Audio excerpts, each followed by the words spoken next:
as a traditionalist ẹ lè gbẹ́bọ báyìí ní broad daylight báyìí. bẹ́ẹ̀ni tó ẹ pé ẹbọ máa ń fọyàn lójú kò yẹ kí wàá yìí nà mọ́ ẹlẹ́bọ làwa o ẹlẹ́bọ lèmi èmi á dẹ̀ rúbọ kú ni ṣe ń pẹ́yìn gangan ti rúbọ lónìí. bíi ti báwo. àìmọye àfà àìmọye alájì tó tẹ fánà wọn á tún gba mọ́ṣáláṣí wọn lọ. bàbá mi. wọ́n wọ gbódù. wọ́n wọ gbódù. wọ́n dẹ̀ ṣe. wọ́n kàn fi yẹn ṣe backup ni. tí wọ́n bá ń lọ tí wọ́n bá fojú kó ẹbọ ní oríta mẹ́ta is it a good omen or a bad one. àkọ́kọ́ bẹ̀rẹ̀ wá pé àwọn wo ló ń gbẹ́bọ yẹn síbẹ̀. ok. ṣe ń pẹ́yìn lẹ́ ń gbẹ́bọ yẹn síbẹ̀. àwọn èèyàn ló ń gbẹ́bọ yẹn síbẹ̀. ẹ̀yin ni. no àwọn èèyàn. ṣe bí muslim lẹ́yìn. bẹ́ẹ̀ ni. ok. ṣe bí ẹ tún bá christian náà ṣe. bẹ́ẹ̀ ni àkóso tí mi ò kí ń bá ṣe. muslim and christian ló ń gbẹ́bọ yẹn síbẹ̀. ẹ káàbọ̀ sí orí ètò unscripted náà ní episode 2 òun náà la wà àlejò mi ọ̀kan gbòógì lára àwọn traditionalist lára àwọn babaláwo ta ní ilẹ̀ Yorùbá àwọn ni wọ́n wà ní ẹ̀gbẹ́ mi yìí and he is very educated wọ́n dẹ̀ ti ń fún wa ní oríṣiríṣi enlightenment lórí ọ̀rọ̀ ìṣẹ̀ṣe African spirituality wọ́n fẹ́ ká tẹ̀síwájú ní orí ẹ̀ bàbá ẹ kọ́kọ́ kí àwọn aráalé náà ká tó pick. mo kí ẹ̀yin aráalé ojú tẹ́ fi ń wò wá ojú yóò ní fọ́ etí tẹ́ fi ń gbọ́ wá etí yóò ní di tó fò tàrùn kó máa gbégbé wò yìí kí tó tọ́ mọ́ kó yá lékè sí gbogbo wa yóò yẹ wá kò ní yẹlẹ̀ fún wa mo kí wa ní èkì tó ní ọlá jùlọ mo kí wa wípé àbọ̀rú àbọ̀yè kẹ́ ẹ gbó kẹ́ ẹ tọ́ kẹ́ ẹ fọ́ pawú kẹ́ ẹ fi igi jóbi. bàbá ẹ jẹ́ ká wọnú agbami ètò straight àwọn kan máa sọ pé àwọn oníṣẹ̀ṣe kan wọ́n máa sọ pé tí ẹ̀dá bá wà tí kò bá ṣẹ́fá ó lè máa mọ ó ṣeé ṣe kó má mọ ibi tó ń lọ kó má débi tó ń lọ on time àwọn kan tó máa wá wò from another angle pé ṣé Mark Zuckerberg ṣé ó ṣẹ̀fà ni ṣé Elon Musk ṣẹ̀fà ni these are some of the richest people in the world wọn ò ní kankan ṣe pẹ̀lú religion pé religion akọ̀mọ́ attach àwọn importance kan mọ́ ni kí ni àlàyé wo lẹ lè ṣe lórí ẹ̀. mo fẹ́ràn ọ̀rọ̀ tẹ́ sọ yẹn ifá ní alápàdẹ̀dẹ̀ fò sókè owó rí ayé lọ sàkún bá fókìtì bàbá tí sọmọ yìí olúgbó òkìtì bàbá wa dé àsòrò ilé wa òrò ilé n tó wà nínú ẹ̀jẹ̀ ni ó wà nínú jíǹpù wa àwọn òyìnbó tẹ́ ń wò yẹn ẹnìkọ̀ọ̀kan wọn náà ló ní tí wọ́n ń ṣe nílé wọn òyìnbó ní spirituality wọn tí wọ́n ń follow tí wọ́n ń tẹ̀lé ìtayé tí wọ́n dẹ̀ ṣe dáa ni wípé torí pé àwọn òfin tó jẹ́ spirituality tí wọ́n fi sílẹ̀ bẹ́ẹ̀ ni wọ́n fi sílẹ̀ tẹ́ bá dẹ̀ wo ohun tó jẹ́ ṣẹ̀ṣẹ̀ tiwa náà kò sí èèyàn kankan tó débi tó ga nílẹ̀ káàrọ̀ òjìrè wa yìí tí ò ní gba ìlànà àbáláyé wa kọjá bẹ́ẹ̀ ni mo sọ ojú gbangba yẹn ni mo wà yìí mi ní láti dáko èèyàn tí wọ́n bá mọ̀ pé o ga tó dẹ̀ jẹ́ pé gíga rẹ o gba ìlànà àbáláyé kọjá kàn búra kó fògùn búra kó fi Ṣàngó búra. ẹni sọ̀rọ̀ ok. tó bá fẹ́ búra yẹn mo fẹ́ kó o wà careful pé bóyá wọ́n sáré fún mi àbí mo sáré fúnra mi. torí pé àwọn èèyàn kan bẹ tó jẹ́ wípé bàbá wọn ti rìnrìn àjò wọn. ní ìlànà ìṣẹ̀ṣe. ìlànà ìṣẹ̀ṣe. tóun ò mọ̀. ìyá ẹ̀ ti rìnrìn àjò fún nílànà ìṣẹ̀ṣe tóun ò mọ̀ ìyàwó ẹ̀ ti rìnrìn àjò fún tí ó mọ̀ ọkọ ẹ̀ ti rìnrìn àjò fún tí ó mọ̀ ẹ imagine ọmọ tá a bí ní kékeré tó yẹ pé kékeré la ti ń fún un ní ẹ̀yọ́nú lò a ti ń fún un ní aṣẹ́ta lò à ń dáfá fún à ń rúbọ kí nǹkan kan má ṣe ọmọ yẹn à ń bọrí fún un à ń bọ ẹgbẹ́ fún un à ń bọ̀ṣun fún un Ọlọ́run kàn ṣe ọmọ yẹn kàn gòkè ó wá dàgbà ó wá very successful kò mọ̀ pé ẹ̀ ṣe nǹkan yẹn fóun gbà kékeré náà kí lọ́mọ yẹn máa sọ ó ní na God ló máa sọ na God na Ọlọ́run ló ń ṣe a máa ní na grace tó máa sọ nìyẹn torí pé nǹkan títí wà nìyẹn spirituality ti wà nìyẹn spirituality àwọn Mark àwọn Elon Musk làwọn náà ń ṣe tó fi ń dá fáwọn náà kí ló dé táwọn yẹn máa wá gbára lọ sí India kí ló dé tó òyìnbó náà wá gbára wá sí ilẹ̀ Yorùbá tó bá di ìgbà Ọ̀ṣun Òṣogbo ẹ̀wọ̀ òyìnbó tó máa wà ń bẹ̀ ni ẹ mọ òyìnbó tó ti tẹ fá ni. òyìnbó ń tẹ fá. bẹ́ẹ̀ ni. ẹ bẹ́ẹ̀ ṣe wà yìí sars babaláwo tó gbayì ẹ láwọn òyìnbó. bẹ́ẹ̀ ni. tẹ fá fún. tó ń ṣe fá tó ń dá fá tó ń rúbọ tó ń ṣe ètò lọ́tún lọ́sẹ̀. ok torí ọ̀rọ̀ yìí. So most of àwọn èèyàn tó wà successful tán jẹ́ èèyàn tó dáa fún torí pé n tí ò jẹ́ kọ́pọ̀lọpọ̀ èèyàn mọ̀ nínú ìṣẹ̀ṣe wa kò sáyè fún open testimony. Kò sáyè fún open testimony. Èèyàn a ò sọ eléyìí fún ìpolówó ọjà kan ń ṣe sensitization à ń síra wa lójú ni kò sáyè fún open testimony. Bẹ́ẹ̀ ìwà yìí bóyá jẹ́ babaláwo mi tí mo bá ń ṣe ìkómọ àbí mò ń sọdún fa tipátipá lẹ fi máa wá ẹni fẹ́ kàn mọ̀ pé mi ni babaláwo yín pé ẹni fẹ́ kàn mọ̀ pé mi ni bàbá àṣàlẹ̀ yín ìyẹn ti wà láti dáadáa wa it as old as man pé àmájẹ kan mọ ibi tí mo fara pamọ́ sí mi fẹ́ dárúkọ olówó ńlá kankan but wọ́n á níbi tí wọ́n fara pamọ́ sí létà làwọn kan ṣẹ̀ṣẹ̀ ń gbé síta làwọn gbogbo àwọn aláàjì ké Wasiu Ayinde wọ́n ṣẹ̀ ń gbé síta pé oníṣẹ̀ṣe là wá o làwọn Saheed Òṣùpá wọ́n ṣẹ̀ gbé wọn pé oníṣẹ̀ṣe là wá o àtàwọn important personalities mi àwọn politician àwọn èèyàn ńláńláńláńláńlá. Even nice recently it came out. Imagine oníṣẹ̀ṣe lòun tó dẹ̀ kọrin tó dẹ̀ fi praise Èṣù tó fi praise Ifá. Imagine bí abẹ́ ọdún mẹ́wàá sẹ́yìn tó máa sọ fún mi pé oníṣẹ̀ṣe ni nice o ṣe máa fẹ́ believe ní believe ní gbà ẹ wo bàbá Wọlé Ṣóyínká ẹ wo gbogbo àwọn bàbá yẹn ní believe pé oníṣẹ̀ṣe ni wọ́n ẹ wo uncle Yomi Fash shout out to Yomi Fash Lansho ẹ wo orú wọn yẹn ní believe pé oníṣẹ̀ṣe but nígbà tó yá wọn nǹkan tó bá gbéyàn èèyàn jáde fún tán so mo sọ tí Elon Musk bá ṣoríire tẹ bá sọ pé fakọ ló ń ṣe in tó jẹ́ spirituality wọn ló ṣe ìwọ náà ṣe ifá tó jẹ́ titi abínibí titi ẹ náà kó wá òbí àwọn náà ní ṣoríire. ṣé mọ̀ pé ọ̀rọ̀ tá à ń sọ yìí ẹ jẹ́ ká take a little bit further career wise there are some intricacies there are some lines that you cannot cross as a careerist. Be it a musician, you might be entertainer, you might be an entertainer, you might be in any field. That's the general belief that if you want to be successful, it's either you claim Islam or you claim Christianity. The minute you come out, the minute you come out that oníṣẹ̀ṣe ni, in fact, they don't even do it. Years back, you can't come out and say, okay, for instance, bí mo ń kọ Fuji, mo wá ti popular, wà lọ pé méjì ní Mecca, you become Alhaji. Wà lè fi yín sẹ́nu. Pé Alhaji. Bẹ́ẹ̀ni. Meanwhile, ayé tá wà yìí, àwọn kan ti ń, just like you made reference to King Dr. Saheed Òṣùpá. Now, bóyá nítorí kárí àwọn, mo sọ kárí àdé sílẹ̀ kọ́, bóyá nítorí kárí àwọn everybody ṣe ń farapamọ́ nígbà yẹn, but now people are coming out now. I'm made. So,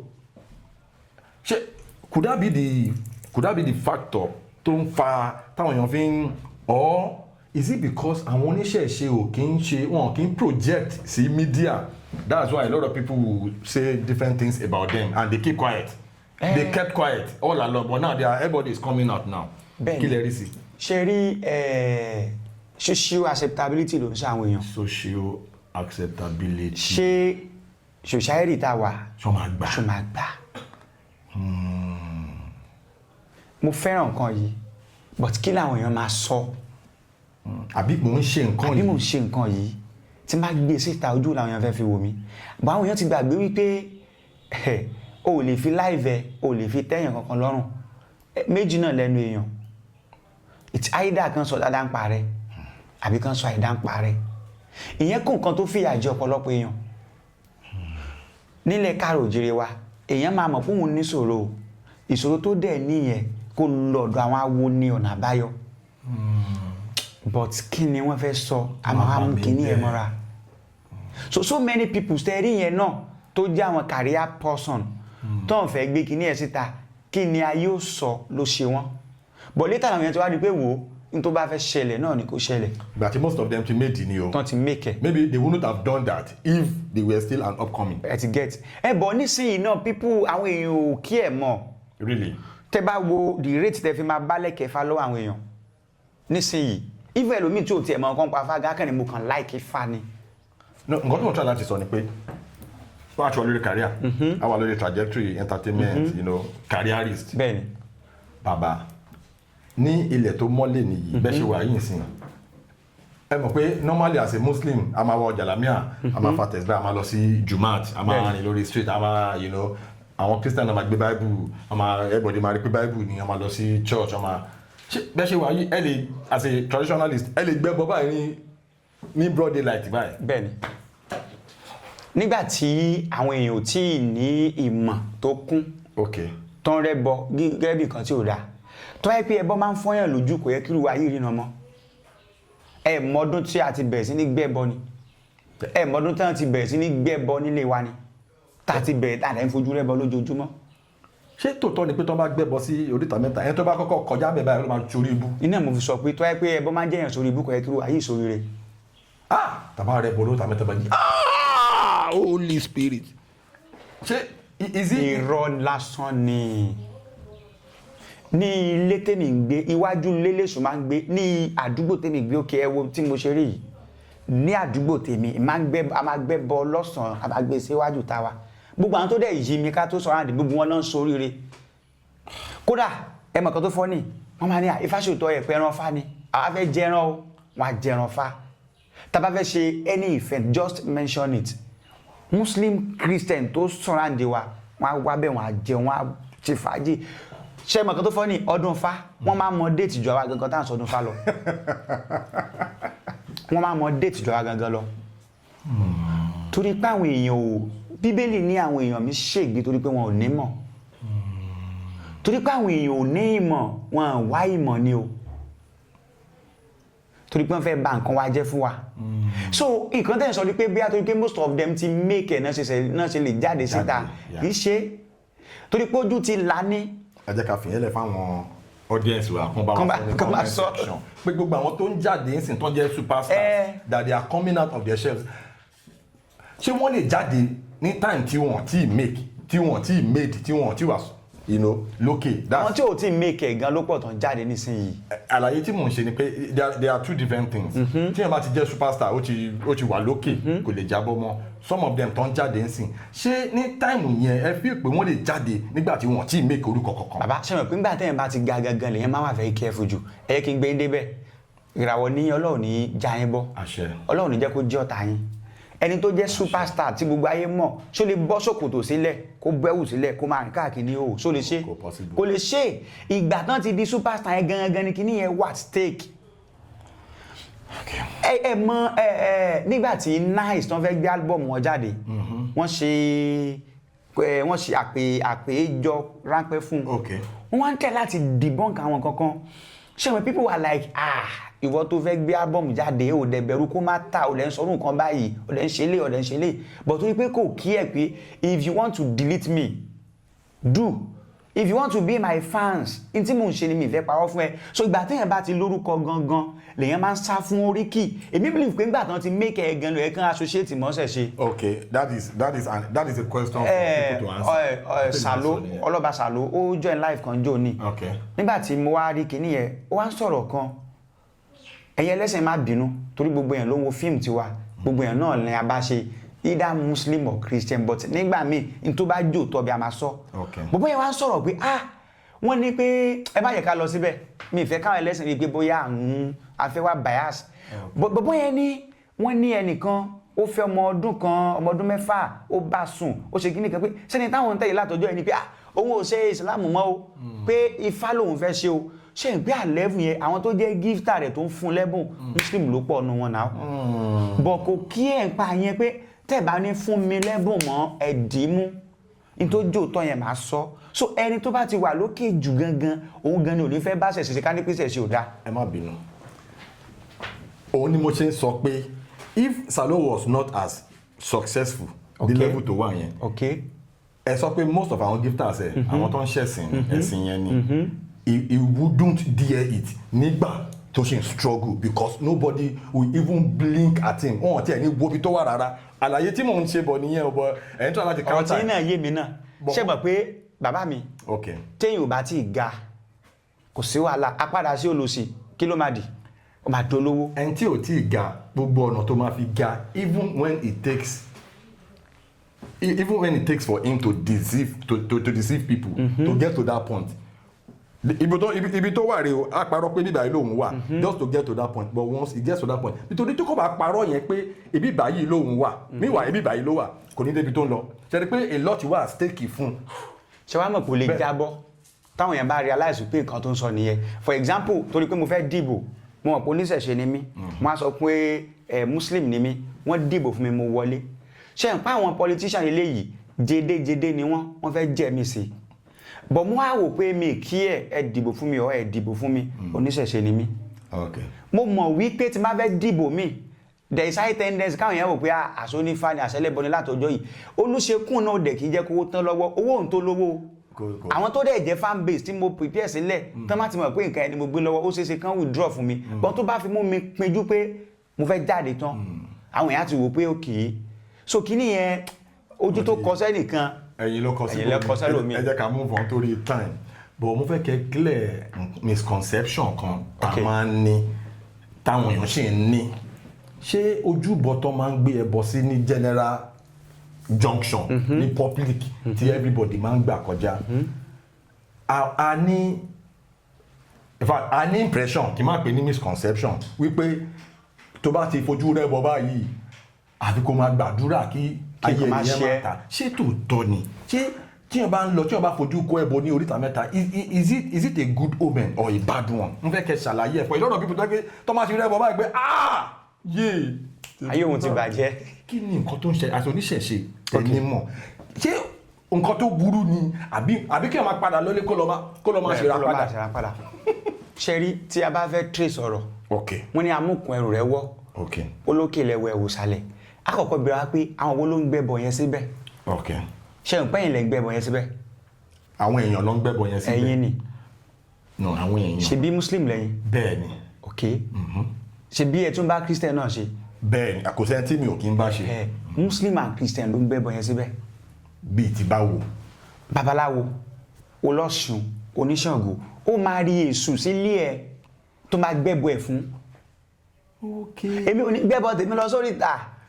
so gbogbo ẹbọ tó ń gbé sórí ìta mẹ́ta yẹn wọ́n lè gbé sí di èṣù. àwọn àfáà tán rúbọ àwọn pásítọ̀ tán rúbọ náà lọ gbẹ́bọ sórí ìta because wọ́n fẹ́ rí èṣù sílé wọ́n fẹ́ káwọn èèyàn rí wọ́n á lọ sá òru náà dẹ̀ máa lọ gbérò ẹbọ yẹn síbẹ̀ káwọn èèyàn má bàa rí wọn. bẹ́ẹ̀ ni babaláwo kọ́ ló ń gbẹ́bọ yẹn síbẹ̀. babaláwo kì í gbẹ́bọ sórí ìta. kí ni mo fẹ́ lọ gbẹ́bọ sórí ìta fún. so àwọn èèyàn bíi tèmi àti bí ẹ̀yin èèyàn àtàwọn tó ń wò yín lé àwọn náà máa ń gbẹ́bọ yẹn síbẹ̀ kò ṣe bọ́ tèmi. ẹ náwó sí mi lẹ́ẹ̀mẹ́wàá. pété ìbá fẹ́ ẹtìkẹ́tì kìíní yẹn kò ṣe bọ́ tèmi oníṣẹ̀ṣe ò ní gbẹ́bọ lọ sórí ìta. ok a ti gbà pé àwọn neutral people àwọn èèyàn everyday people. àwọn ẹsẹ̀ kérúkọ ẹsẹ̀ kan ọ̀dà mo fẹ́ ṣẹ̀ṣẹ̀ ṣe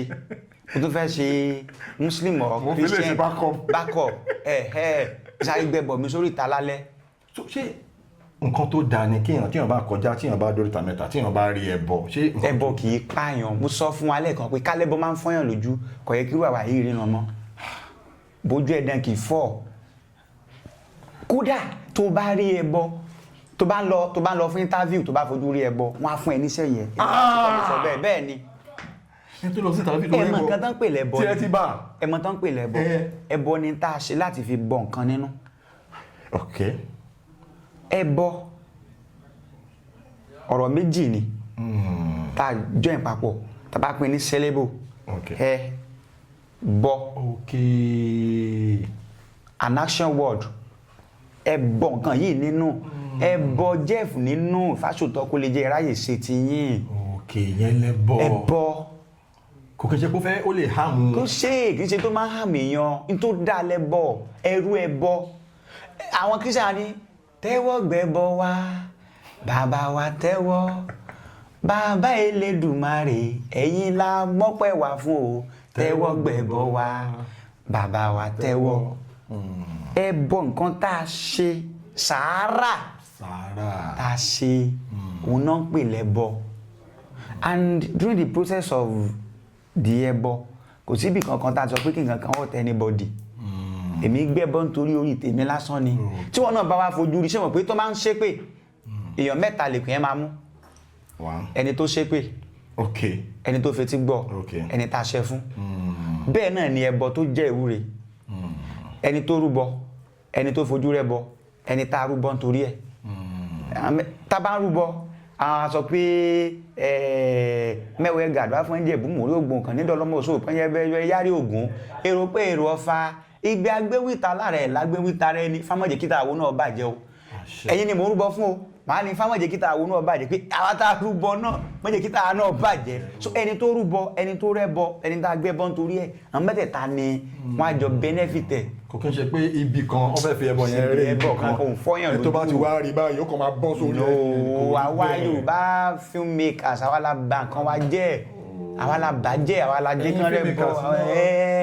èmi àti yín àwọn alájẹ kan rẹ bọ bí nǹkan tí ò dáa ẹlẹ́bọ làwa o ẹlẹ́bọ lèmi èmi á dẹ̀ rúbọ kú ni ṣe ń pẹ́yìn gangan ti rúbọ lónìí. bí ti bá wo ṣùgbọ́n ti jẹun bọ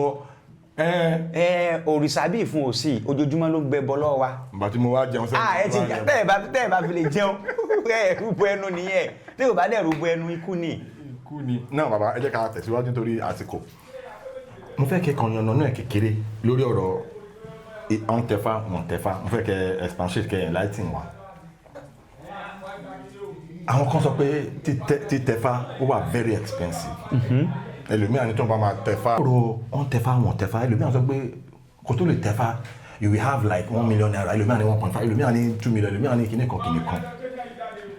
why is it that expensive? like tí ẹni tó bá fẹ́ convert sí Islam tó bá fẹ́ convert sí Islam ọkọ̀ máa ní kó sọ ká lè mọ̀ ṣáádà kó dẹ̀ ní intention is already a Muslim ẹni tó bá fẹ́ convert sí Christianity wọ́n máa ní kó sọ pé òun lórúkọ bàbá ọmọ àti ẹ̀mí mímọ́ ó ti di Christian yẹn why tí ìṣẹ̀ṣe fi wá yàtọ̀ ìṣẹ̀ṣe fi wà that expensive considering this economic influence. mo fẹ́ràn ìbéèrè yẹn kí ló dé torí bẹ́ẹ̀. mo fẹ́ràn ìbéèrè yẹn gan ìtẹ̀fà ò sọ yín di onífà kò sọ yín di oní. pé tẹ̀fà ò sọ yín di onífà. ok kò sọ mí di traditional. kò sọ yín di onífà. kò sọ yín di connection lásán ni. kò sọ yín di tí mo wà ẹ̀mí kéré mọ̀ yìí àwọn èèyàn tó ti ara wò kọ́ ṣe mi sọ pé àwọn gbà fún fa wọ́n ń ṣe 200 mọ́ tó lè jẹ́ pé most of them diaspora náà wà.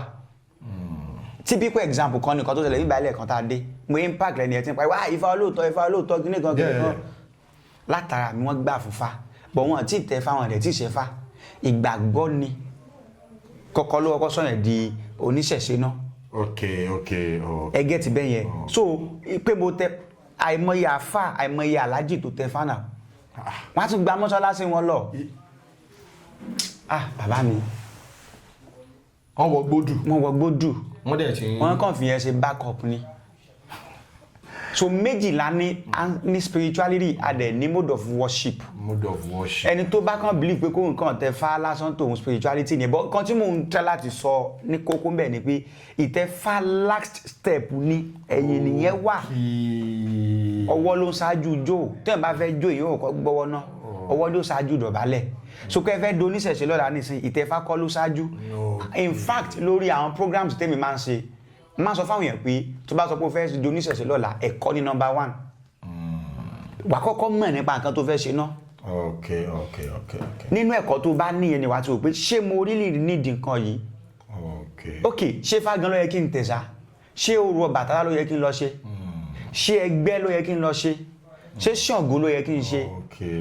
so nínú ẹ̀kọ́ rẹ tó bá ní ẹni wàá ti mọ̀ tó fẹ́ ṣe ń bẹ̀ nígbà tó bá wà òkè òkè ó yá o ó ti yá o mo fẹ́ tẹ fà mí n tó jẹ́ kí ifá wọn bẹ̀ yẹn ètò tí ń bẹ ń bẹ̀ ẹ̀tọ́ tí ń bẹ ń bẹ̀ náà wọ́n á lè tọ́jú ọ̀pọ̀lọpọ̀ eku ọ̀pọ̀lọpọ̀ ẹja ọ̀pọ̀lọpọ̀ ẹyẹ ẹ̀tọ́jú òbúkọ ẹ̀tọ́jú ewúrẹ́ ẹrinrin ẹrẹ̀fọ̀n ìpáǹpá gbọ̀nrín èbà ọ̀rẹ́kẹ́sẹ́ àtọ̀pọ̀lọpọ̀ nǹkan tẹ́ fẹ́ ṣe tó yẹ pé wá kéré òpè èèyàn bíi 20 máa wà ń bẹ̀ wọ́n á ṣe ẹ ṣètò jíjẹ fún wọn ẹ ṣètò mímu fún wọn tán bá tẹ fáyín tán odù fákọ̀ọ̀kan ló ní pros and cons ẹ̀ odù mi á jáde síyàn tó yẹ pé bí tó ti le ló ti jáde babaláwo rẹ̀ gbọ́dọ̀ fẹ́ ni ẹlẹ́ kó máa lọlé pẹ̀lú orí tó le yẹn wọ́n á ní kán ṣàkóso ifá ẹ̀ fún wọ́n á ní kán ṣàkóso ifá rẹ̀ fún lójú ibi tí ifá rẹ̀ ó ti rọ̀ ẹlòmíì ifá rẹ̀ dẹ̀rọ̀ náà kí ifá yẹn kán má bàa ṣe yípo torí pé change is constant wọ́n á ní kán ṣàkóso fún kí ifá rẹ̀ lè bá a ṣe rọ̀ babaláwo oníṣẹ́ wa sọ fún ọkùnrin lẹ́yìn tó ti wá fún mi lówó tẹ fátán o ọ̀yáṣẹ́ tún mówó àkóso ifá rẹ̀ so wọ́n á ti ṣe gbogbo ẹ̀ papọ̀ ló máa fi wọ́n. ló fi máa ń rí bẹ́ẹ̀ yẹn price tẹ fáwọn kò wà fixed pé bóyá torí pé ẹnìkan fẹ́ ṣe ní 100,000 ó gbọ́dọ̀ wà universal no for example èèyàn tó fẹ́ lọ tẹ fá ní Lẹ́kì ẹ wo bí nǹkan ṣe rí ń bẹ̀ yẹn èèyàn tó fẹ́ wá tẹ fá ní Ọ̀yọ́ ẹ mọ bọ́yọ̀ ṣe rí èèyàn tó fẹ́ dúró s'Óṣogbo ó yàtọ̀ bó ṣe rí ni. so important thing ni pé kàn make sure pé ní tó bá fẹ́ ṣètẹ́fá fún ẹ kò ṣe pé mo kàn pàdé yín lónìí ọ̀yá ẹ̀tẹ́fá fún mi lónìí no you have to study the Olúwo ṣẹ́ni yìí ṣẹ́ni tó lè tẹ́fá fún mi ni ṣé mo like ìwà wọn because nǹkan tó ń pè Olúwo máa adopt èèyàn gẹ́gẹ́ bí ọmọ Olúwo ti dàbí normally tí ìbáyé pé ayé ti da ayé dàrú bàbá ẹnìkọ̀ọ̀kan ló yẹ kó tẹ́fá fọ́mọ ẹ̀ bàbá ẹnìkọ̀ọ̀kan ló yẹ kó jólúwo ẹ̀ ló yẹ kó tẹ̀fá fún ìyá ẹnìkọ̀ọ̀kan ló yẹ kó jẹ́ ìyá nífà wa. àlàyé yẹn ti yé mi nísìn mo torí irú àwọn àlàyé tẹ̀ ń ṣe yìí ó ń enlighten a lot of people ṣíṣẹ́fá títẹ̀fá ó dàbí nínú Islam wọ́n máa ní òpó Islam tó bá ti ní kálímọ̀ ṣáádà wàá gbàgbọ́ then ó ti di Muslim wàá máa kírun òpó kan ni wàá gbàwẹ̀ òpó kan ni ayọ̀sàká òpó kan ni pilgrimage. so títí ájì yẹn ìyẹn wà very expensive kò kí n ṣe pé dandan tí o bá lówó tó bá lówó. so ìtẹ̀fá náà ṣe mọ̀ pé ájì lára òpó Islam bẹ́ẹ̀ni tí o bá lówó tó bá lówó wọn ní fọ́ọ̀sẹ̀ lákìkì tó bá tún lọ yá owó lọ́dọ̀ Ọlọ́run tó nígbà náà ṣé dandan ni títẹ̀fá as a traditionalist. kò pọn dandan ṣùgbọ́n ṣe pàtàkì fún gbèsè ayé yẹn. ẹ wo mi wá aṣọ yìí ta aṣọ yìí balẹ̀ dáadáa yìí ẹlòmíì lè believe pé kóun kàn wọ underwear kóun dẹ̀ máa rìn káàkiri kò ń ṣèṣòro ayé tèmi decision ti tiẹ̀ ni mo lè pitch nǹkan mi pé nǹkan yìí fine nǹkan yìí dá o kẹsàn pé no. ó ti yé mi ká tó bọ́ sí next one ṣé ó ṣe é ṣe lóbi àní òun fẹ́ ṣe kinní kan òun wíṣ pé òun lágbára kóun tẹ̀ wọ ẹgbẹ́ àjẹ́ kóun lè easy ó possible bẹ́ẹ̀ yẹn àbí. ṣe rí ẹni tí ò bá dóko bàbá ẹnìkan rí á ní kò ṣòkòtò tó kó bàbá òun but nǹkan tán bàbá tí wọ́n máa ń sọ fún wa ni pé wọ́n ń wọ̀ wọn kì í wọ̀ wọ́n máa ń ẹ̀bùn ní ẹ jẹ́ kí n kọ́kọ́ sọ báyìí ná gọ́sítábàlà sọ̀rọ̀ àjẹ́ kábíyèsí ẹ̀yẹ tó láyé o ọmọ kékeré kì í sọ̀tàn ya rẹ o ṣùgbọ́n sísọ ìtàn yẹn à ń sọ fún dáadáa ni o a ò sọ ní sọ àìdá irúmọlẹ̀ kọ̀ọ̀kan ló ní àwọn òmísìn rẹ̀ disciple àwọn tó jẹ́ priest or priestess ẹ̀ irúmọlẹ̀ kan ní àwọn ìyá mi àwọn tó jẹ́ followers wọn ìtìyídà kò jẹ́ oṣó ìyẹn ọkùnrin àbí kò jẹ́ àjẹ́ ìyẹn obìnrin báyìí ní babaláwo fọkùnrin ta ní ìyá nífá fóbìnrin tó ń jẹ́ disciple Ọ̀rúnmìlà ẹgẹ́ ti bẹ́ẹ̀ yẹ now àwọn ìyá mẹ́ta wá ń sọ yìí wọ́n wà nínú ẹni tó jẹ́ onídàájọ́ ayé bàbá náà máa ń lu ọmọ ẹ̀ tó bá ṣe tí ò dáa ó máa fún un ní pàṣán Elédùmarè náà máa ń fún àwọn èèyàn náà ní pàṣán máa ń fún àwọn ẹ̀dá ní pàṣán ẹ mọ̀ pé àti ibi àti ire Elédùmarè ló dáa Elédùmarè ló ń ṣeré o òun náà ló dẹ̀ ń ṣe bí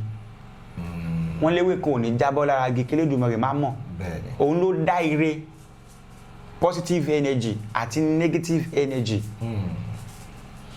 nínú àwọn tó jẹ́ onídàájọ́ ayé Elédùmarè ò ní mọ́wọ́ rẹ̀ kó fi nà yàn pàṣán nínú àwọn tó jẹ́ onídàájọ́ ayé rẹ̀ náà ni yóò ràn sí nínú àwọn tó jẹ́ onídàájọ́ ayé inú wọn làwọn stop it nínú àwọn tó jẹ́ onídàájọ́ ayé nínú wọn làwọn ìyá mi wà tó bá ṣe tí ò da àwọn á ṣèdájọ́ wọn dẹ̀ kì í ṣèdájọ́ èké. wọn kì í ṣèdájọ́ èké. now ṣùgbọ́n nǹkan tọ́rọ̀ tí wọ́n fi yàtọ̀ ni pé o lè decide pé o fẹ́ ṣe fá o fẹ́ tẹ̀fá o fẹ́ ṣe Ṣàngó o fẹ́ ṣe egúngún o fẹ́ ṣe ẹgbẹ́ táwọn ìyá mi ò rí bẹ́ẹ̀ ó wà close àwọn náà máa ń single-handedly mú ẹni tí ó bá jẹ́ disciple wọn fún ara wọn bọ́n ṣe kó àwà yálà bóyá nípasẹ̀ wọ́n máa ń bí mọ́yàn nípasẹ̀ dáadáa téèyàn ṣe èèyàn lè jèrè ẹ̀ èèyàn dẹ̀ lè jogún ẹ̀ ọ̀rọ̀ àwọn ìyá mi ọ̀rọ̀ àjẹ́ àbí oṣó dàbí ìbọn mo lè fi mọ́ pààyàn mo dẹ̀ lè fi defend ara mi ṣé òyìnbó tó ṣèbọn àbí mọ́tò tóyìnbó ṣe tó ń gbé wa káàkiri tẹ́nìkan tó wá lọ fi gbáyàn tẹ́nìyẹn kú ṣé òyìnbó tó ṣe mọ́tò yẹn la máa lọ mú rárá ẹni tó wá yẹn la máa so ọ̀rọ̀ agbára àwọn ìyá mi yídà ọ̀rọ̀ agbára àwọn ìyá mi yídà èèyàn jẹ́ àjẹ́ àbí èèyàn jẹ́ oṣó ó lè lo agbára yẹn dáadáa bẹ́ẹ̀ni ó dẹ̀ lè fi ṣèkà bẹ́ẹ̀ni kò ń ṣe ẹ̀bi àwọn ìyá mi o ìwọ ló dẹ̀ dáyà rẹ jẹ. bí àwọn oṣó kọ́lé oṣó bọ́ lára. dáyà rẹ jẹ torí pé agbára ìṣẹ̀ṣe wa it is a raw energy anything tó bá dẹ̀ ti wà raw ẹ lè fi ṣe different things lẹ lè fi ṣe. bí crude oil ní. wọ́n á yọ kerosene bíbẹ̀ wọ́n á yọ diesel wọ́n á yọ gas ti gbà á so tó bá lágbára yìí lọ́wọ́ ìwọ tó bá ní lọ́wọ́ ẹ̀yin tẹ́ bá ní lọ́wọ́ ọwọ́ ẹ̀ ló wá wà. now recently kankan ṣẹlẹ̀ sí kan lára àwọn òṣèré wa ní industry Òkìkíọlá ọmọ ń pè ní Jọ̀ọ́mọ́lẹ̀ kọ́lọ́n fi oríjì kọ́lọ́n tẹ̀sáfẹ́fẹ́ rere iwájú tó dojúkọ ní bàjẹ́ ẹ̀yin tó filẹ̀ náà ní bàjẹ́ kí lẹ lè sọ nípa ẹ̀ àti pé ìgbà tẹ́ gbọ́ news yẹn báwo lẹ ṣe receive news yẹn. ṣé mọ̀ pé ọ̀gá mi gangan ni wọ́n. like ọ̀gá yín nídìí iṣẹ́ àwọn gangan náà kọ́ mi níṣẹ́. ṣùgbọ́n nǹkan tí inú mi fi dùn ni wípé nígbà tí mo mọ̀ wọ́n ó ní story kan tó ti máa ń sọ fún mi táìtù ẹ̀ ní Abọ́jọ́kú. Abọ́jọ́kú. Elédùmarè fún mi lóore ọ̀fẹ́ àti produce fíìmù yẹn fún wọn. wow ẹ̀yin ni executive producer. mi bẹ́ẹ̀ ni fíìmù yẹn Abọ́jọ́kú. orí péjì olówó àbáyé. ó wà ní Olóòótọ́ Premium Plus. ok fún ẹ̀yin tiwa ẹ jọ̀ọ́ fíìmù Abọ́jọ́kú Jọ̀ọ́mọ́lẹ̀ Òkìkíọlá tí wọ́n ṣe fún wọn ó sì wà lórí Olóòótọ́ TV Abọ́jọ́kú ẹ jọ̀ọ́ ẹ lọ bá wa wò ẹ bá wa sọpọ́ọ̀tì wọn torí ká tó padà síbi tá a ti ń bọ̀ à ń try láti raise fund fún wa mọ̀ pé tọ́ bá bá wa wò a máa ṣe àkúrò definitely support our family a little bit. So baba, what can you tell us about him? ọ̀gá mi jẹ́yàn tó dáa ṣé mo àwọn ọ̀gá kan wà tó jẹ́ wípé igi òun gbá bẹ́ẹ̀ gí yọrí ni wọ́n because fún èèyàn bíi mi ní time tí mo sì fi wà pẹ̀lú wọn kí mi gangan tó ṣe freedom lọ́dọ̀ wọn ó kéré ó pin mo produce film bíi 4 lábẹ́ wọn ọ̀gá ẹ̀ ever sọ fún mi pé Ifásòtọ́ owó tó fẹ́ fi ṣe fíìmù eléyìí jẹ́ kí èmi dà pọ̀ mọ́ owó tèmi jẹ́ kí n ṣe fíìmù tèmi nígbà tí mo ṣe premier fíìmù mi Àmì Ìwò Àjà 2020 mo sọ fún ipá àwọn èèyàn fún mi lówó tó pọ̀ gan àwọn oníṣẹ̀ṣe ní premier yẹn ṣé mọ̀ pé ọ̀gá dúró tèmi gan ọ̀gá ẹ̀ gba owó wọn láwọn ò fẹ́ pé owó yìí fi produce fíìmù mi ni ọ̀gá ẹ̀yọ owó titi yìí ọ̀gá làwọn ò ṣe ṣé mọ̀ kan tó fọ́ ni tọ́gá mi bàbá mi act wọn ní gbowó ọ̀gá ò ní gbowó oúnjẹ ọ̀gá máa ṣiṣẹ́ coordinator a máa tẹ̀ fi wọ́n ṣe ẹ̀yẹ coordinator àwọn náà ni wọ́n á ṣe PM àwọn náà ni wọ́n á tún ṣiṣẹ́ AD ọ̀gá máa sáré lọ sọ́tún sáré lọ sósì pé project ọmọ mi kò gbọ́dọ̀ bàjẹ́ tí fíìmù yẹn bá wá jáde tí fíìmù yẹn ò bá tún tètè lọ ọjọ́ kan wà tí mo sọ̀rọ̀ kan fún wọn bóyá fíìmù kan ẹlẹ́rìí ìpín wọ́n upload fíìmù yẹn wá ní bóyá day 3 fíìmù yẹn ò lọ dáadáa wọ́n á ní àbábaláwo kí ló dé tí fíìmù rẹ̀ ò lọ mo ní ọ̀gá mo ní ẹni tó bá lè tẹ̀lé rà ló lè tẹ̀lé fá nígbà míì nǹkan mi wà tó yẹ pé ó máa kọ́kọ́ slow later àpàdà ẹ̀yin lóòótọ́ dẹ̀ ni ẹlẹ́rìí pín padà mówó ẹ̀ wá. Kí mò ń tà sọ ni pé ọ̀gá máa tún make sure pé àwọn tún ṣe follow up. Ọ̀gá lẹni tó máa ní kó mú owó wá ó lè ní Fásòótọ́ mo ní ìdí 40,000 send ẹ̀ sí mi bí a kú ọ̀sẹ̀ kan tí fíìmù máa jáde send ẹ̀ sí mi tí máa ti wá send ẹ̀ sí wọ́n lè sọ pé àwọn fẹ́ fi ṣe nǹkan ni o tó bá di bóyá ó kú ọ̀ láti fíìmù máa jáde ọ̀gá kan lè pè mí pé kí n wá tí máa ní mo busy wọn ni ó dáa wọ́n á fi fóònù sí last speaker wọ́n á máa ṣàdúrà lọ́wọ́ wọ́n á pa ẹran owó tó ń gbà yẹn wọ́n fẹ́ fi owó yẹn ra ẹran láti fi ṣàdúrà fún iṣẹ́ ọmọ ọlọ́mọ wọ́n á ṣe míì wọ́n lè má béèrè lọ́wọ́ mi ìlànà táwọn wà tí wọ́n nìyẹn torí pé mùsùlùmí òdodo ni wọ́n. ẹ sọ̀rọ̀ kan pé ìgbà tẹ premier fíìmù yẹn ẹ rí owó dáadáa as ọ̀gá yín ẹ kówó yẹn fún wọn. wọ́n ní kí n máa kówó mi lọ. kò dẹ́ at that point kò kí jẹ́ pé bóyá wọ́n ní púpọ̀ o. bẹ́ẹ̀ ni wọ́n ní. but it was not greedy. so àánú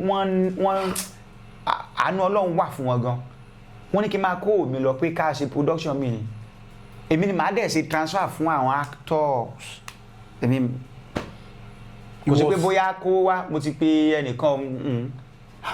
wọ́n á ní máa fi kọ́ṣẹ́ báyìí láyé máa ń ṣe sanwó fẹ́lẹ̀ báyìí láyé máa ń ṣe báyìí láyé máa ń calculate owó oúnjẹ crew báyìí láyé máa ń calculate owó oúnjẹ àwọn actors báyìí láyé máa ń negotiate owó tí nǹkan bá fẹ́ rí báyìí láyé máa ń ṣe kówó ẹ̀ sọ́wọ́ èló ló náwó kù èló ló sọ pé ó fẹ́ fi ya fíìmù gangan. kò dẹ̀ kí n ṣe pé owó wà lọ́wọ́ ẹ̀ kan bàbàrà o but he was not greedy he was contented pẹ̀lú nǹkan tí ó ní. tá a bá parọ́ àwọn èèyàn ń wò wá wọ́n jẹ́yàn tó nítẹ̀ lọ́rùn gan. jẹ́yàn tó nítẹ̀ lọ́rùn. nǹkan tó dùn mí gangan ni pé àsìkò táwọn èèyàn bẹ̀rẹ̀ sí ní máa mọ jọ mọ́lẹ̀ tó pé o lè wo film especially film coming from Ìbàdàn Ọ̀yọ́ you know o lè wo márùn-ún o máa rí jọ mọ́lẹ̀ bíi mẹ́ta bíi mẹ́rin gbà tó bẹ̀rẹ̀ sí ní wà projected táwọn èèyàn ti ń pè. at some point tí máa fẹ́ act àbí tí mo bá fẹ́ produce mi ní fẹ́ cast èmi àtọ̀gá papọ̀ mi ní fẹ́ ká jọ ṣiṣẹ́ papọ̀. kí ló dé. ọ̀gá funny gan máa rẹ́rìn-ín ṣé mo tẹ́ bá ti wojú wọn lásán ojú wọn yẹn lásán àkọ́kọ́ payín lẹ́rìn-ín and that is one of the traits tí comedian gbọ́dọ̀ exhibit nǹkan tá a fẹ́ ṣe síta táwọn èèyàn fi máa rẹ́rìn-ín. ó ní fíìmù kan tí mo ṣe Ọbalúayé àwọn àti Sisi Quadri náà jọ act papọ̀ méjì ti dèrò ọ̀run báyìí Ọlọ́run jẹ́ kẹ́mi tàwágùn nǹkan tá a fi asín yẹn ó máa lé ní 2 hours èmi ni mo fa ó. ẹ kàn rẹ́rìn lọ ni rẹ́rìn lọ ń tèmi ni. tọ́wọ́ ti pa action báyìí. ọ̀gá ní pòkórí ọ̀tá. ṣe understand so ọ̀gá mi jẹ́yàn tó funny gan Ọlọ́run fi comedy Ọlọ́run fi kò ń ṣe kákan rojọ́ lọ wẹ́rẹ́rẹ́rẹ́ ní comedian you know the body gesture his dialect you know funny. Iṣẹ́ yẹn dẹ̀ yé wọn ṣé stage ni ká sọ ọ̀gá mọ jójó wọ́n mọ ìlú lù wọ́n mọ orin kọ in fact ní Ọ̀yọ́ wa nínú àwọn tó ṣètò ní ọmọọṣẹ́ tó ń kó àwọn ọmọọṣẹ́ káàkiri Jọmọ́lẹ̀ is one of them CWES àwọn ọmọ láti inú exo wa àwọn ọmọ theatre art wọ́n wá ṣe CWES lọ́dọ̀ Òkìkí láti sped wọ́n á wá láti Ìbàdàn wọ́n á wá síbẹ̀ wọ́n á make sure pé àwọn ṣe rìhásà fáwọn tó jẹ́ student theatre person láti ilẹ̀ ni wọ́n. ọ̀rọ̀ tẹ́sọ̀ yìí láwọn a couple of times tèmi náà ti wá ṣiṣẹ́ ní Ọ̀yọ́ then Ìbàdàn láti pàdé he was such a jolly good fellow like òkìkí òkè múlé ayé kò ń lejú he was always he was always everywhere is either smiling or laughing with people. Very simple, very amiable, very long. tọ́gà bá fi sọ pé mo ò pórí ẹ lọ kẹ́ni ẹ mọ̀ pé òun ti ṣe nǹkan tó yẹ kí ó jẹ gbà sí mo ò pórí ẹ lọ ní èdè Òkè Ògùn. èdè Òkè Ògùn mo ò pórí ẹ lọ. àwọn pẹ́rẹ́ǹtì wọn wá ń kọ́ àwọn ọmọ ń kọ́ báwo ni like from someone tí tẹ close tó jẹ́ ọ̀gá yín. ṣe rí mi lè sọ pípọ̀ but nǹkan burúkú ni kí látojú òbí ẹ̀ kú nǹkan burúkú ni kí mọ̀ jèsì tójú òbí ẹ̀ rọrùn tó bá tún wá jẹ́ pé mọ̀ jèsì tó jẹ́ pé òun ni olú tó jẹ́ pé bàbá dìpẹ́ǹdé lórí ìyá dìpẹ́ǹdé lórí àwọn ọmọ ọ̀gá sì tún kéré ìyàwó náà dẹ̀ tún wà ń bẹ nǹkan ńlá ni o ọ̀rọ̀ tó bá jẹ kún lọ ẹ̀rín léèyàn fi máa rìn ilẹ̀ ṣe pé irú ojú tèmi yìí náà kàn dá báyìí ẹ̀rù ń bẹ́lẹ̀ ẹ̀rù tọ́gà ń gbé nígbà tó fi wà láyé pọ̀ gan. bàbá wà ìyá wà. bàbá wọn wà ìyá wọn wà n tó ṣe ní lánàá ni pé àwọn bàbá yẹn dẹ̀ ti wà nípò àgbà pípẹ́ nìyí náà ló ń ṣe ló ń tẹ́kì ẹ̀ wọn fẹ́kì ẹ̀ wọn. ipò wọn làwọn bàbá àti ìyá yẹn fẹ́ wà báyìí. bàbá mi ló jẹ́ kí n sọ wípé ọ̀rọ̀ tó bá jẹ kún lọ àdúrà mi ni pé kọ́lọ̀ ń wo ìwà ọ̀gá mi jọmọ́lẹ̀ kó fi san wọ́n lẹ́san kó jẹ́ kí n tán fi sílẹ̀ kó dáa ẹ̀yìn tí wọ́n kọjú sínú ojú tán fi sílẹ̀ kó dáa ẹ̀yìn wọn náà kó má bàjẹ́ ojú tán kọjú sí kó dáa kí ẹ̀yìn tán fi sílẹ̀ náà kó má bàjẹ́ ká má lọ sí wí. ẹ̀yin tí wà nílé ẹnikẹ́ni tíyàn bá nípa láti ṣe ìrànlọ́wọ́ fún òun náà ni ẹnìkejì rẹ̀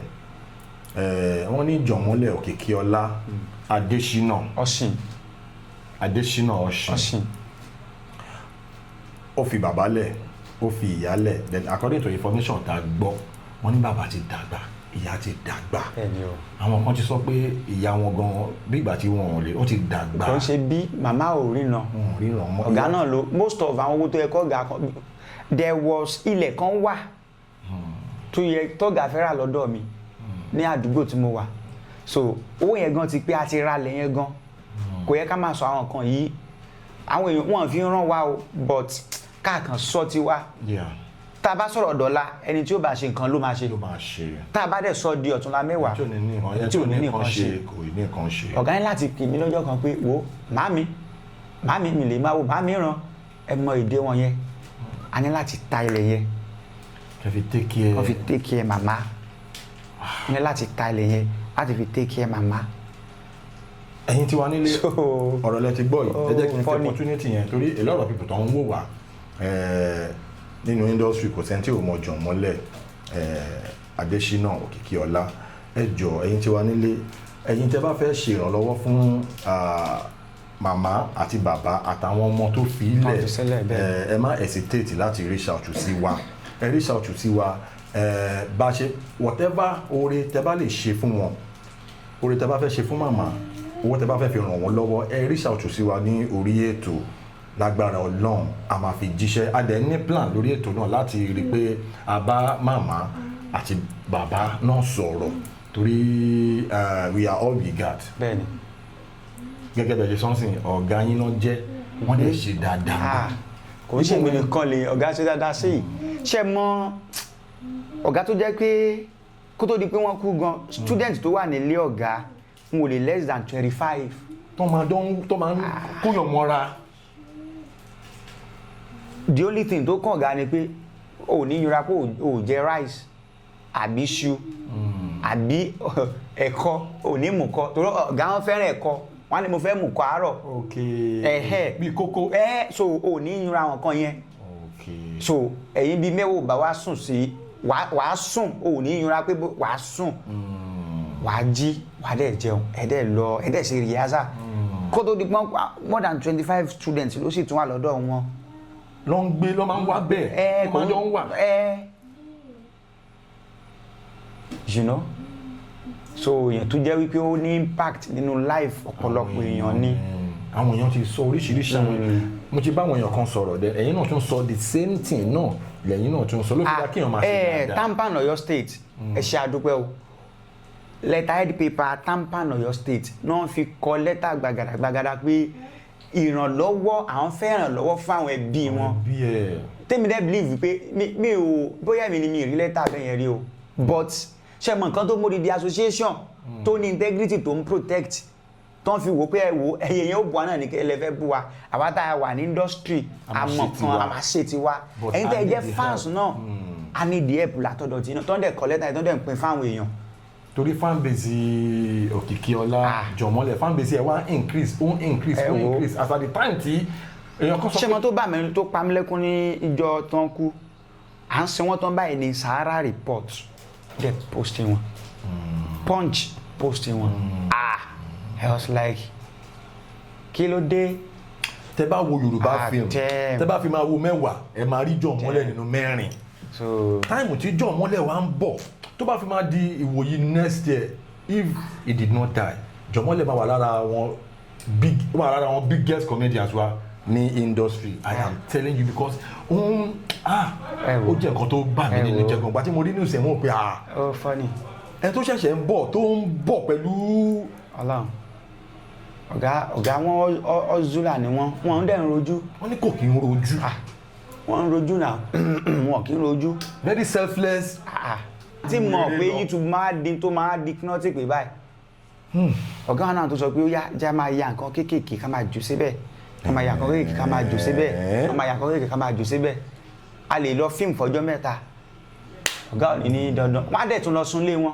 ṣe Ọ̀yọ́ lèmi ti máa ń fíìmù ọ̀gá máa lọ sunlé wọn ṣe mọ̀ tó yẹ kán lu afẹ́ ní ìyẹn pé jẹ́ kémi náà fẹ́ sóòtẹ́ irọ́ ọ̀gá délé wọn á lọ sunlé pé já fi there was a day tí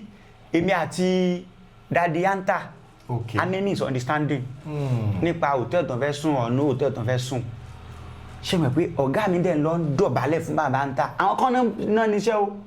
àwọn kọ́ ni producer o táìmì yẹn mo tún ti kúrò lọ́ndà wọn mo ti kúrò mo ti dá dúró ọ̀gá dẹ̀ lọ ń bá mi dọ̀bálẹ̀ fún wọn ìyẹn lásán ni bàbá Anta wá wò pé nǹkan tó mú ọ̀gá ẹni tó fi ṣe báyìí àná mo gbọ́dọ̀ foríjì Fásótọ́ ọ̀gá make sure wípé àwọn bẹ bàbá Anta wọn dẹ̀ gbọ́ tọ́lọ́ ń dọ̀bálẹ̀ fún ọ pé àì má bínú ẹ bá wa understand owó ni ò sí tá a fi gbòtọ́ yìí fún yín kò sí pé àtẹ́jú yín mọ́lẹ̀ you know tó bá jọ gami ìyá wò pé ọmọ mi ya fíìmù màá máa bínú ẹ̀. láti ẹ̀ máa lára ọmọ yẹn ni. no. it was like that. nígbà tí mo fẹ́ ṣe freedom lọ́dọ̀ wọn ọ̀gá wò pé káwọn kan ṣàṣẹ náà ṣe gba owó kékeré lọ́wọ́ mi owó kékeré pé káwọn kan wọ́n rẹ́dí láti gbowó wọ́n rẹ́dí láti gbowó wọ́n rẹ́dí láti gbowó wọ́n dẹ̀ mọ̀ pé Fásótọ́ ó nínà bọ̀ wọ́n rẹ́dí pé wò jẹ́ ká ṣàṣẹ. jù sí wa láti ṣe ìrànlọ́wọ́ fún Jọmọ́lẹ̀ lórí ètò ẹjọ́ fámílì ẹ̀ màmá àti ìyá wọn ti dàgbà ó láwọn ọmọ ńlẹ̀ ẹlòmíì lè fẹ́ fún àwọn ọmọ yẹn ní scholarship ẹlòmíì lè fẹ́ fún àwọn màmá àgbàlagbà yẹn ẹ pè wá sórí 081-1265-9010 ẹ pè wá sórí aago amari shout sí wọn torí Jọmọ́lẹ̀ kọ́lọ́hún dáríjì kọ́lọ́hún bùyẹ̀ pẹ̀lú kúrò lójú ẹ ṣe gan a pè yín lórí ètò ẹ̀jẹ̀ wa ó ti délẹ̀ kejì ẹlẹ́kẹ̀ẹ́ta máa ní yín bá kò sí wàhálà ẹ kí àwọn tí kò sí wàhálà ẹ̀yin olólùfẹ́ mi a dúpẹ́ lọ́wọ́ yín o tí ò bá ṣe ẹ̀yin kò lè ṣe àwa Ifá ní ọ̀yẹ̀kú pàwòrì bí ẹni pàkà adúláfọ́sọ tí sábò lẹ́yìn olúọdẹ ẹ jẹ́ ká yin ẹ̀sọ́ ká yin òtàfà ọ̀fà nìkan ò lè gbé ara rẹ̀ dọ́dọ̀ mẹ́ranko táwọn bá kàn sọ lásán tẹ́yìn ò bá wa láìkẹ̀ ó máa sú wa but bá ṣe ń jù sí yín lẹ́yìn náà ń gbà adẹ̀rí comment section à ń rí traffic ẹ wo Elédùmarè á nífẹ̀ẹ́ yín náà o Ifá ni mo ṣípá mo yan gèdè adífá fún Ọ̀rúnmìlà àwọn ní bàbá onírẹ̀rù ẹ̀ dọ́jú alẹ́ ẹ̀yin nìkan lẹ́rẹ̀ẹ́rù yín dọ́jú alẹ́ àti ṣípá yan gèdè àrùgbó àrùtọ́ ló gbòòrò mọ́lẹ̀ ẹrù yín Elédùmarè á bá yín gbé bùkátà yín Elédùmarè á bá yín gbé o ẹ̀ẹ́dẹ̀ ní sunkún gbẹ̀yìn ayọ̀ ire o. ẹ̀yin tí wàá nílé as we come to the end of this edition of Unscripted with Jeff Owólẹ́wà God bless you for your support ẹ ṣeun gan ó dàbọ̀.